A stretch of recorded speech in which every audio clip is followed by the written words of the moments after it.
There are business leaders out there who achieve what they want. And there are all the others.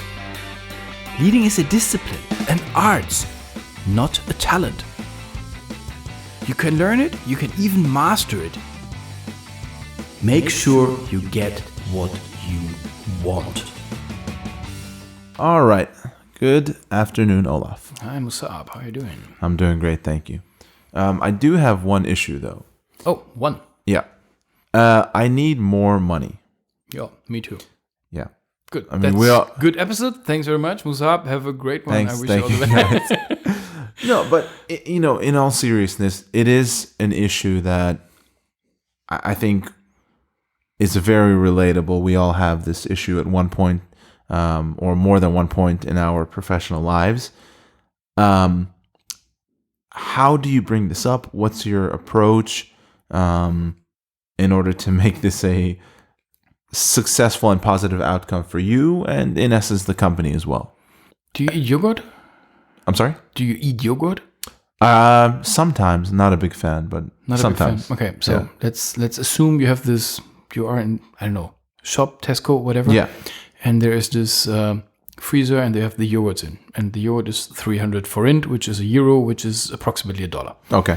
So, and the company thinks we need more money, Right. so they just double the prices. Yeah. Yeah, Yeah. works. That's how it works. Really? I mean, in essence, they could raise the price, but it could cause people to buy less yogurt, which in the end costs the company more money. Or the competitor makes a shitload of money because they just take over all the customers. Right. So that means they next week they will go down to maybe €1 again from their brave €2 after they fired certain people. Yeah. And then the money comes back. Saying as an employee, I need more money, is quite ridiculous because nobody cares about that. I mean, nobody cares. Right. So let's start this, and lots of people make the same mistake. Boss, I need more money. And I've heard sentences. My goodness, it started from, well, we have inflation, and I'm like, yeah, and not my problem. I mean, inflation goes for the company as well, so I pay the same. Are you seriously stupid? The coolest one was no. And in Germany, in Germany, your net is heavily connected to your personal status. So Really? if you are married, let me see if I get this right together. If you are married and so that means you are the husband, for example, and you have a wife, and the wife is not working, then both of your income gets taxated somehow together, blah blah. So at the end of the day, when you are married, you're getting a bit more net rather than you're single. Right. So that means as soon as you're divorced, your net goes down. Okay. At the end of the year, this will all be equalized out. So this is very a tactical thing on a monthly basis. So at the end of the year, over the year, both pay the same. But it's people. Lots of people don't understand this correctly. So I had this. I wouldn't call this a conversation because I didn't argue with this. Saying I need a pay rise because I'm divorced now, so my net went down. That's creative. Absolutely. I thought about, okay, let's take this one and go to my boss. Dude, I bought me a Porsche and this car is so expensive, so I need more money. This doesn't work this way around. Yeah. This doesn't work this way around. Let's talk about the real thing. And the real thing is value. Okay. It's the value that I, as an employee, bring to the organization. If you are employed for 100 money, whatever the currency is, and you decided that the company underpays you because you're such a genius and nobody sees your brilliance, and you decide to not work properly anymore as a revenge game, and you deliver 80, and I'm just now using these numbers. You can make the beef behind it. Then this is betrayal. Then, in my eyes, you're a criminal, and I can at least throw you out of the company. I see lots of people do that. It's a smarter way to deliver 110, 120. so that the boss is happy that he has you for 100 money. So the next time when it comes to a pay rise, he's like, oh no, this Musab guy, he's such an outperformer. We just need to give him more. There's no way around. This is the position that you want to be in. Right. And I know there are enough companies where you don't have a chance to level your income with your performance. Okay. So you just do the things. So the other way around. When you work in sales, usually with provisions and all of these bonuses, you have a quite direct connection between your performance and your income. So how much you bring in? Exactly. It's something that's able to be quantified. Yes. So I bring in 50 of whatever currency, and I'm paid 100 or whatever, and people can base your worth to the company. So if you say, well, sir, I bring in 200 and I'm only making 100, is it possible to go 110, 120? Mm-hmm. Then it's doable. What about if it's something that really can't necessarily be quantified? You're doing something where you can't see, something that's not having to do with sales. How do you know your worth then at that point? Let's go back to the sales guys. Yeah. Sales is an example. So let's talk about the end game. You want to be rich. Yeah. So if you want to be rich, then you got to make sure that your output has a direct connection to your input, money input. So your performance output must be connected to your money input, which usually is not possible when you're employed somewhere, apart from you are in sales. So the sales, very often you have, a very small base income. Maybe 50 money, whatever this money now is. And the rest is then directly connected to your performance. Okay. If the company is smart, they don't cap it. So that means if you are radical outperforming, well, then they give you 500 at the end of the year. Not their problem, because it's and so on and so on. I hear that some companies cap it. So they say, okay, you can work as much as you want, but we're not giving you more than 150 money. Yeah. And I'm like, are you completely shit? I have a sales guy who is good for 500 and I block him for, so this is complete stupid. And it's fear driven and it's jealousy driven. So whatever. Yeah. So if you want to be rich, connect or have a job where your performance output is connected to your money input. Okay. So this is the one thing.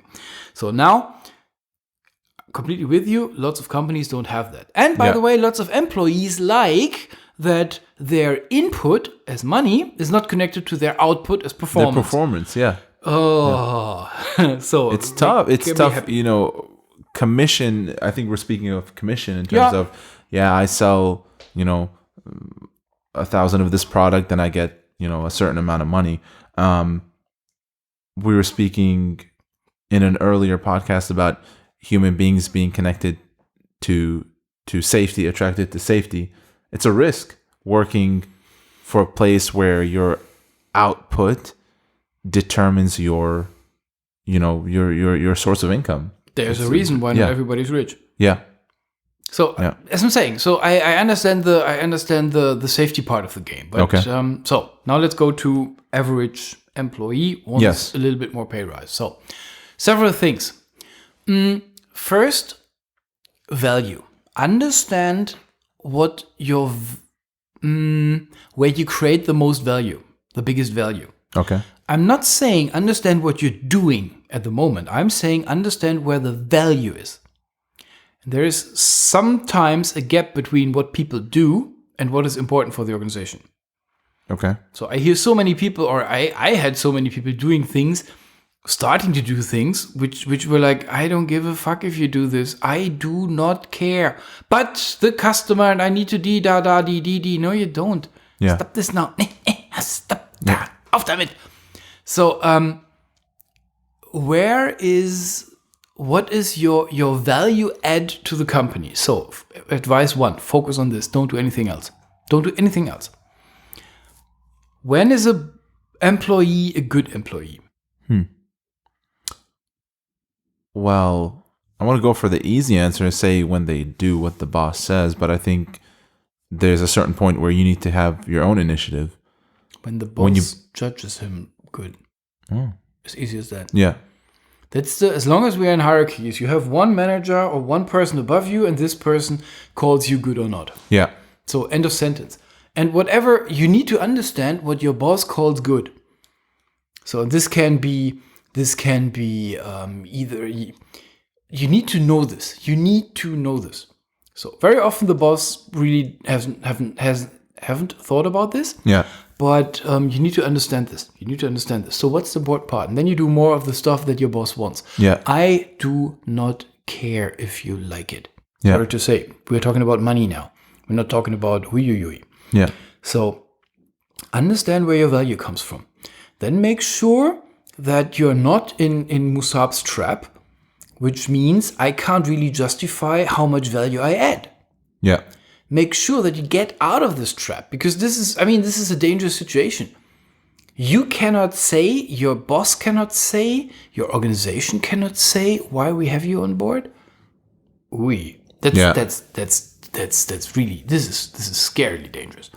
So make sure that you can justify what you're doing, and this is like, I don't know, annual review, performance reviews, or whatever. Make sure that your boss knows that you want more money. Yeah. And make sure that this comes along in an informal way, not in a bribe way. Okay. Or in a blackmail way. So, additionally, I would not talk about money. I would talk about responsibility. This sounds better, and everybody knows what you're talking about. Right. So, I want to take over more responsibility is not really a sentence where the boss can say, screw up. I want more money is like every boss would say, oh, sorry, I have an appointment. I call you back. Don't call me. Yeah. So talk about responsibility. Talk about value add to the company. Talk about that you want to become more important for this particular company. So, how to get more money. It's quite similar to how to get a promotion, and maybe a promotion is a way to get more money. Yeah, that's what I was just gonna say. It sounded like exactly what we spoke about in an earlier podcast about promotion.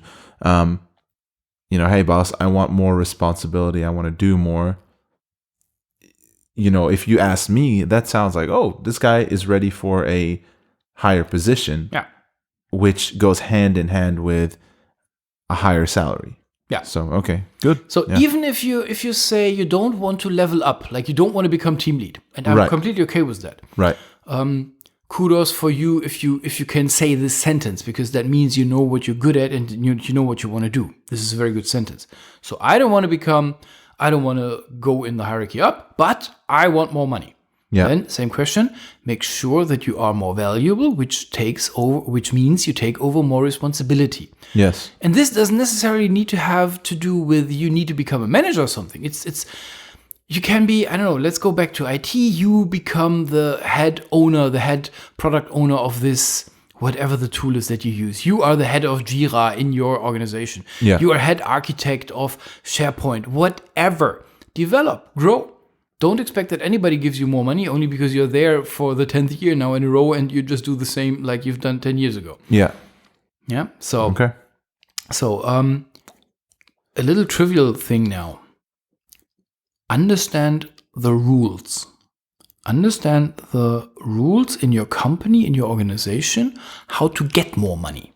Okay. So usually there are rules written down, then you ask HR, or unspoken. Yeah. So example, we have this rule and we say, okay, pay rises only in March, because then we have the results of the last year and then we have a little bit of time to think about it. So March is the month that we don't discuss pay rises. Yes. And now we have August time and this employee comes along and says, I gotta have a pay rise of 10%, otherwise I quit.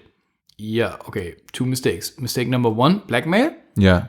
Tell me this in my face and you're gone faster than you can say goodbye. Yeah. And the second thing is, it's just stupidity. Even if the boss loves you and would like to give you 15% more, he can't because you come in the wrong month. Right. So, know the rules. Know if there is some justification sheet beforehand. You need to see this sheet so that you know what your boss can write in. Make it easy for your boss.